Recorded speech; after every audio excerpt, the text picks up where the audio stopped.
I went out to dinner with a friend and he arrived before me. So as I was entering the space, I saw him seated and I was thinking, I wish I could sit on that couch instead of me sitting on the chair.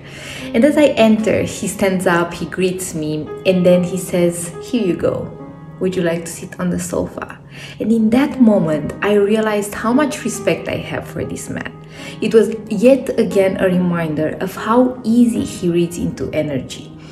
And all throughout our interactions, he plays again and again this pattern of being extremely sensitive to my energy and what would make me feel better in the context that we are sharing.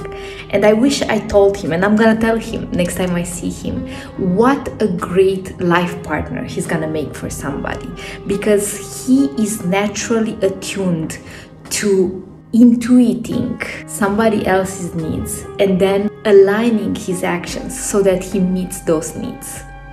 This was just one example. He's also a great listener. He's somebody who checks in on me regularly. He's a great friend for also his male friends. He has a deep level of trust in the unseen and the intangible, like the universe and so on. And he also has a really high level of integrity. And as I'm speaking about this, because there is so much shame and guilt around the fact that I put down so many men energetically, and also just by noticing who they are and being like, oh my god, how is this person even surviving in this life? I hope that nobody is gonna have children with this person because his genes should not carry on. And as I'm saying this, and I'm not kidding about it, like some of you really should not reproduce. I think I could do a better job, me and many other women, at celebrating men and telling them how great some of them really truly are. And I know it's difficult. We are living murky times and everybody seems to be a little bit unclear about how they stand in their gender roles. I think the fear of being perceived as uneducated around certain subjects makes certain dynamics between human beings, but mostly between cisgender men and cisgender women, kind of awkward.